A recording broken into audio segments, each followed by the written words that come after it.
A nossa próxima palestrante, senhora Juliana Lopes, possui formação em Relações Internacionais pela Universidade Estácio de Sá, com especialização em Administração Estratégica de Negócios pela Unesa, do Rio de Janeiro, e MBE em Responsabilidade Social e Terceiro Setor pela UFRJ. Atualmente responde pela Diretoria de Sustentabilidade do Grupo André Maggi, o que inclui também a Fundação André Maggi. Vai nos falar sobre inovação na cadeia de abastecimento, o caso do Grupo André Maggi.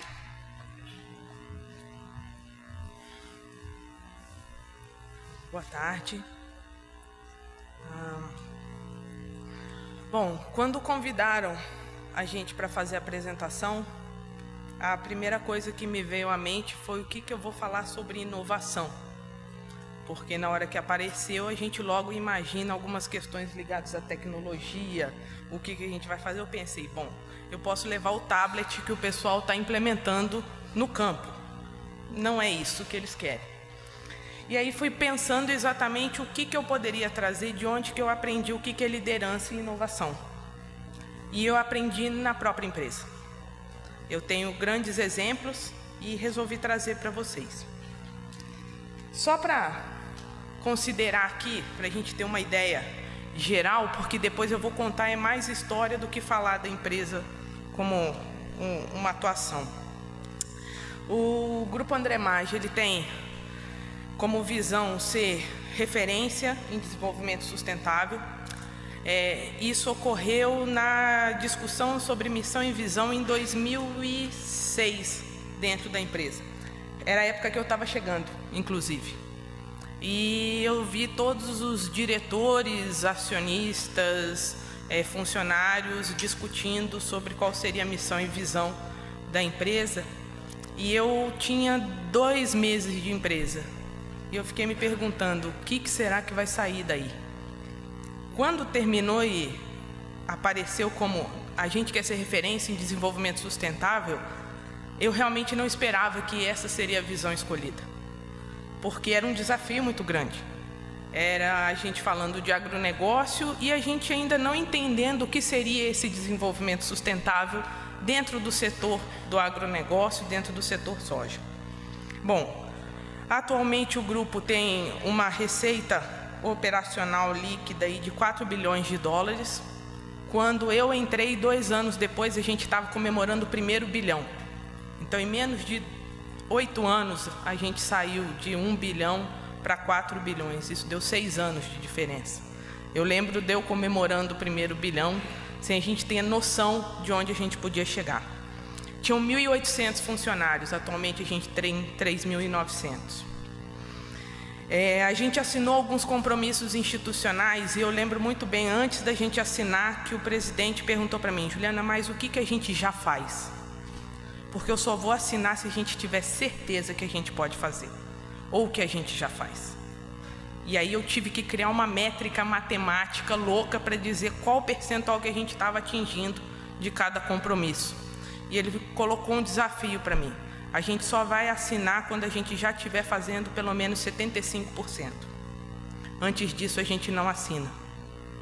E aí a gente começou a correr em alguns casos, né? Mostrar para o pessoal o que poderia ser feito.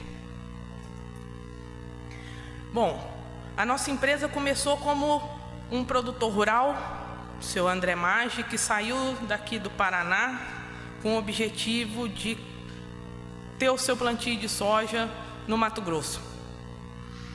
Enfrentou desafios, enfrentou muitas dificuldades, como todo produtor brasileiro enfrenta. Os desafios antes eram uns, os desafios de hoje são outros. Mas desafio sempre vai acontecer. E é aí que a oportunidade de inovação se encontra. É aí que a gente tem que atuar. Então, atualmente, a gente tem uma rede de fornecedores de soja de 3.600 produtores, 33 armazéns. Estamos atuando em 5 países onde a gente tem escritórios. Começamos a atuar em 97 com a nossa área de navegação. Logística sempre foi uma dificuldade nesse país, então eu digo que os primeiros malucos a pensarem num corredor diferente foi a família, onde pensou como é que a gente vai exportar isso de uma outra forma, e aí se criou o Corredor Noroeste, onde a produção da região do Parecis vai até caminhão até Porto Velho, e de lá faz todo o trajeto via barcaças. Naquela época nem se falava no impacto ambiental que isso iria representar, mas a gente viu que cada barcaça contempla o que carrega pelo menos 1000 caminhões, ou seja, a redução disso foi muito grande e a gente nem se dava conta disso na época. Em termos de produção, atualmente temos 12 fazendas, 220 mil hectares de área plantada, isso com a rotação dos cultivos, então são 140 mil toneladas, 140 mil hectares de soja e mais de 90 mil hectares de área preservada. Além disso, a gente tem uma área de energia, e energia, para mim, eu acho que é o maior resultado de inovação do grupo. A nossa primeira PCH, ela foi criada por uma ideia do seu André, porque não tinha energia no município de Sapezal, que estava sendo construído. E, bom, se não tem energia, como é que eu levo o funcionário? Se não tem energia, como é que eu levo outras pessoas? Porque eu não quero ser um produtor isolado ali, a questão é o desenvolvimento local. Bom, vamos gerar energia. Aí ele resolveu, porque já trabalhava com energia em uma outra fazenda, comprar uma turbina, um motor de navio antigo para gerar energia. Pois é, esse motor de navio antigo funciona até hoje como uma das grandes fontes de energia gerada em Sapezal para a gente. Até 4, 5 anos atrás, era essa PCH que fornecia energia para o município sem estar interligado ao sistema nacional. A gente tem a Fundação André Maggi também, que é nossa atuação social. Ela foi pensada de uma forma um pouco diferente, mas a gente foi integrando ela aos negócios, mas como que a gente enxergava desenvolvimento local. Bom, e aí entramos no nosso caso. Eu comecei a me perguntar, eu falei, como é que eu vou explicar o nosso caso sem explicar por que a gente conseguiu fazer isso acontecer? Então, provavelmente, vai ficar faltando informação para vocês que eu tenho todo o prazer de responder no corredor. Mas eu queria contar essa história. Primeira coisa que a gente se perguntou, quando a gente estava desenvolvendo, era quem que é parte da nossa cadeia de suprimento, de fornecimento, de toda a nossa cadeia. E a gente começou a analisar toda a nossa atividade. E a gente descobriu que a gente era parte da nossa cadeia. E isso foi um pesar grande, porque a gente falou, bom, então a gente não tem que nem atuar externamente por enquanto. A gente tem que ter certeza do que a gente está fazendo internamente. Porque em algum momento eu planto semente na área agrícola, né, na minha fazenda. Mas eu vendo essa semente para o produtor, que é o meu fornecedor depois. Então, se eu faço parte da cadeia inteira, eu preciso ter certeza de todo o trabalho que eu estou fazendo internamente, para depois eu pensar, mas e aí? Quem é que mais faz parte da nossa cadeia? Porque a responsabilidade estava com a gente mesmo. Como é que eu vou fornecer uma semente sem fazer uma análise para quem eu estou fornecendo? Porque é dele que eu vou comprar soja depois. Então, tudo isso começou a fazer parte da nossa estratégia. Eu estou navegando isso para entregar para alguém, mas eu comprei isso de alguém. Ou seja, a gente fala que a gente é o nosso cliente na maior parte das vezes. A segunda pergunta, a gente perguntou, qual é a nossa responsabilidade? O único problema que a gente viu nisso é que a gente estava fazendo a pergunta errada. E com a pergunta errada, você tem a resposta errada. E com a resposta errada, você não sai do lugar. E a gente viu, bom, a nossa responsabilidade é ter isso, é ter aquilo, tá, mas isso não tá legal. E aí a gente resolveu fazer a pergunta certa. E aí a gente refez a questão. Então, o que a gente realmente quer agora e para o nosso futuro? Era a partir daí que a gente tinha que construir o que era possível fazer dentro da nossa fazenda, dentro das nossas atividades, para depois exigir e pedir para o produtor, é possível fazer. E o que a gente aprendeu nessa jornada? Bom, eu não tive o prazer de conhecer o seu André, mas se teve uma coisa que eu aprendi com ele foi a escutar e entender histórias e entender pessoas, porque não tem um lugar que eu vá no Mato Grosso, Rondônia, que eu não escute: nossa, o seu André. E aí vem uma história que você tem que ter todo o tempo para escutar, porque o que eu aprendi é que vale muito a pena escutar. E eu descobri que o seu André conhecia muito de várias questões de sustentabilidade, que na época nem se chamavam sustentabilidade nem responsabilidade social. E a primeira coisa que eu descobri com o seu André é que a gente já faz stakeholders engagement há muito tempo. Só que na época dele se chamava roda de chimarrão. Ele sentava todo mundo. O problema era o horário. Eu acho que para uma carioca isso ia ser muito difícil, porque ele sentava todo mundo na casa dele, na varanda, às 4h30 da manhã. 4h30 ia ser muito complicado para mim. Mas ele conversava e queria saber como é que estavam as coisas, como é que estavam acontecendo os desenvolvimentos, como é que os produtores que estavam naquela região. A gente escutava todo mundo. Então não era uma coisa formal, mas ele tinha a forma de fazer. Então, como é que a gente traduz isso para agora e para o futuro? Desenvolvimento local. Quando ele foi para Sapezal, a primeira ideia dele foi assim: não adianta eu ser uma único produtor aqui, eu tenho que trazer mais gente. E aí foi convencendo Deus e o mundo.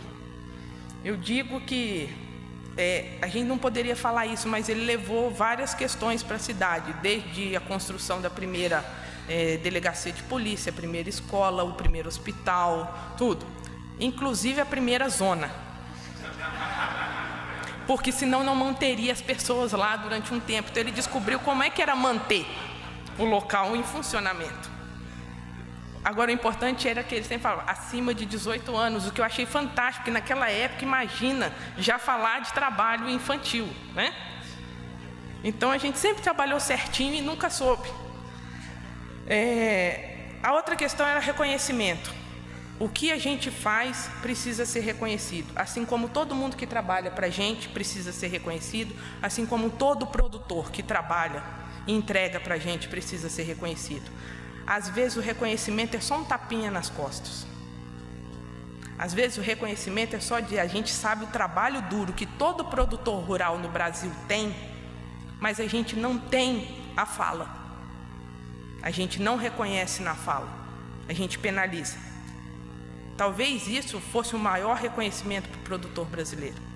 Se vocês soubessem o que a gente escuta, eu acho que o tapinha nas costas, claro que tem outras questões, mas ajudaria muito, em vez da gente ficar punindo. Inovação. Bom, ele criou uma cidade, ele criou um canal de navegação, não dá para falar diferente. Parceria. Tinha uma coisa que ele falava assim: eu nunca ando sozinho. E isso a gente aprendeu com ele, não dá para andar sozinho. E respeito aos parceiros. E aí, como nenhum homem anda sem uma mulher muito forte do lado, eu tenho um grande orgulho de conhecer a Dona Lúcia. Para mim, uma das mulheres mais fortes que eu já vi nesse país. E uma fala que ela teve, que é: daqui eu só vou para frente, voltar jamais. Isso ela falou para o seu André quando ele queria sair do Mato Grosso e voltar para o Paraná. Ela falou: a gente já mudou tudo da nossa vida, segura as pontas, se vira, enfrenta, mas a gente tem muito o que conquistar por aqui. E isso a gente aprendeu com ela. Vai ter dificuldade pra caramba, mas a gente se vira, a gente dá um jeito. Então com ela a gente aprendeu o valor de família e sociedade, a questão do cuidado. No início a gente não tinha 3.900 funcionários, quem fazia a comida, o almoço de todos os funcionários da fazenda era ela. E ela perguntava de um por um se a comida estava boa. Eu não ia falar nunca que estava ruim, primeiro que alguém estava cozinhando para mim, mas ela fazia questão. Coragem, enfrentou muita coisa, e tudo para ela precisa ser simples e prático. E a gente tem uma mania de complicar muito as coisas. E uma coisa que a gente descobriu é: o produtor rural quer ser simples e prático. A gente precisa aprender a falar isso. Então, mesmo essas coisas sendo claras para a gente é constantemente desafiado e questionado. Quando o Ricardo falou que tem que vir de cima, o exemplo vem de cima, mas isso não significa que não terão barreiras no meio do caminho. Tem gente que entende melhor o conceito de sustentabilidade de início e tem gente que vai levar mais tempo. Tem gente que não vai entender.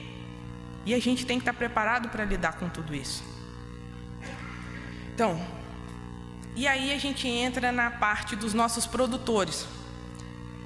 Não dava para eu falar com os produtores sem eu testar se o processo funcionava dentro de casa. Então a gente passou por algumas barreiras internas. Então, o início, eu posso dizer para vocês que em 2006, 2007, a gente tinha um apelido carinhoso dentro da empresa de ecochatos. Eram os funcionários que chamavam a gente de ecochatos. Quando a gente saía e ia conversar com as ONGs, com os bancos e tudo, a gente era avaliado como esses são os capitalistas malvados. Então, sinceramente, eu gostaria de dizer que excluído nessa situação sempre foi a área de sustentabilidade. Porque quando ela está dentro da empresa, no início, ela não se adequa à empresa, porque todo mundo olha esquisito. Quando ela está do lado de fora, todo mundo acha que você é o vilão do negócio. Então, você é excluído. Então, a gente teve que lidar, inclusive, com isso. E quando a gente começou a falar com os produtores sobre sustentabilidade, era um conceito muito diferente. E muitas vezes o pessoal fala: não vai dar certo, para com isso, não tem mais ninguém fazendo isso, por que vocês vão fazer? Produtor que chegava para a gente perguntar: mas não tem mais ninguém me exigindo isso, só você. Assim, eu estou te dando o olhar para o futuro, o que a gente acha que vai ser o futuro, o que vai ser construído. Se você consegue enxergar um pouco, acredita na gente e vem com a gente.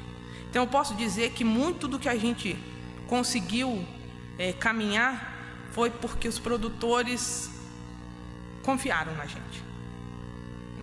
Em nenhum momento a gente prometeu nada, não conseguiu nada, mas a gente foi falando: não vai ter outro jeito, em algum momento isso vai ser exigido. E o processo de aprendizado foi longo.